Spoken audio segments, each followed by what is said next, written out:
LTS cuts continue to lower the amounts of computer labs available on campus. What is your stance on computer labs, and what can students expect the situation to be like next year? We're very keen on the general access lab disappearance.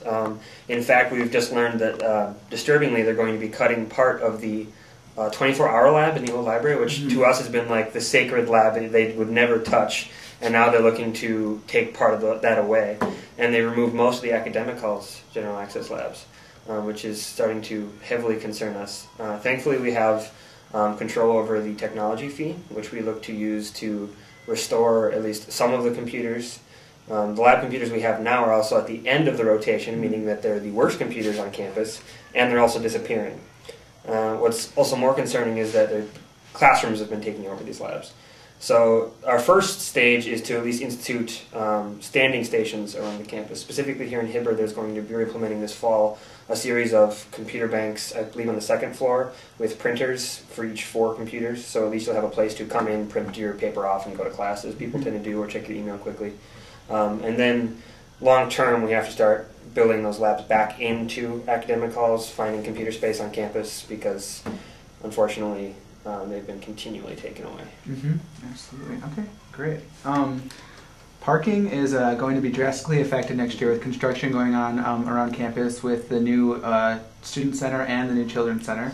What types of things will be done to make sure things are safe and convenient for students? This is probably going to be the biggest headache issue next year and then the coming years after I'm gone.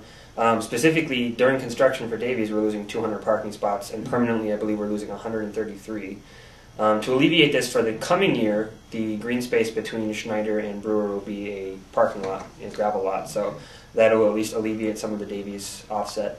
A bigger problem is that the Children's Center is being placed between Haas and HHS, which, to my knowledge, is a parking lot. So the construction there will further remove parking. All in all, we are also losing parking on upper campus because the hospital owns a lot and is reclaiming that lease, so we're losing the chancellor's lot. So campus is shrinking in terms of parking all over, which is a long-term thing to address, hopefully get a parking ramp somewhere if we can lobby the city. In the short term, though, we have to first incentivize people to, if at all possible, not drive. We're looking at potentially changing the price of your parking pass depending on how far away you live from campus, specifically involving GIS, the Geography Department Information Systems, to track how far away you live compared to what your price can be. Also looking at potential carpool passes to allow people to have a pass to get on campus, but also encouraging multiple people using one car. And yeah, and we also have to look at lobbying the Third Ward to opening up their streets, because they used to be able to park all the time 2 sides of the streets no matter what, and then they lobbied the city to restrict it to 1 side every other. And then now they've lobbied the city to, if you put a sign in the boulevard that says residential/business use only, you can actually have people towed for parking in front of your house even if you're not using the spot.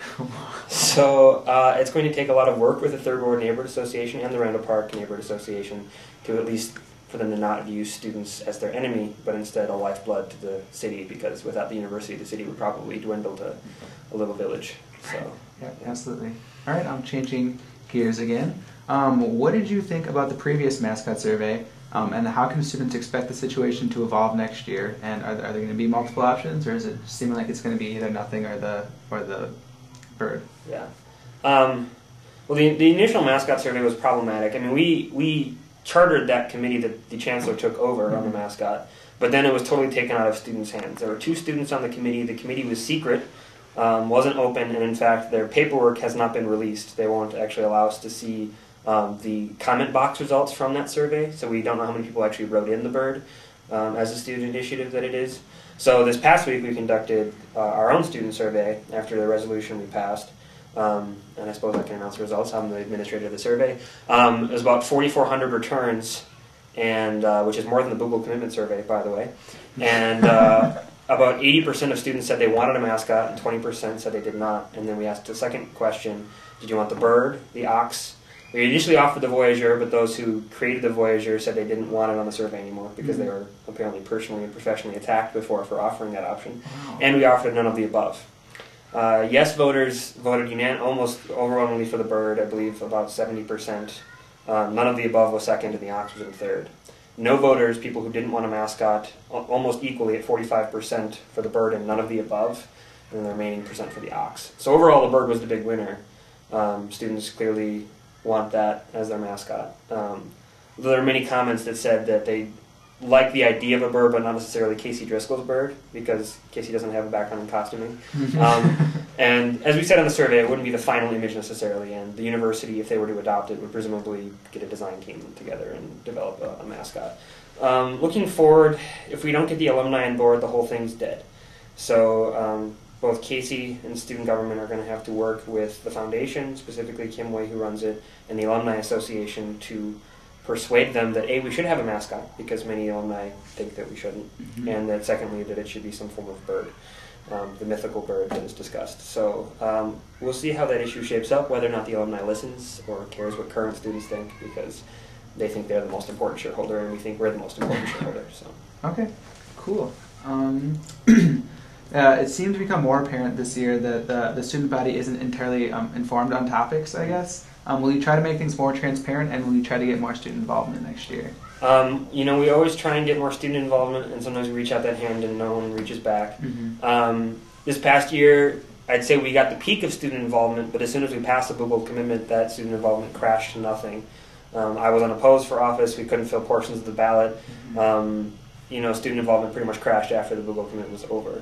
The mascot issue is almost entirely out of Senate. I mean, we get involved sometimes, so there's student involvement there. But on the day-to-day issues, it's hard to get them to care. I plan on integrating the internet more. I'm trying to get a live feed of the Senate meetings, potentially on TV 10 and on the internet, because obviously a lot of people don't have TV 10 in their off-campus residences.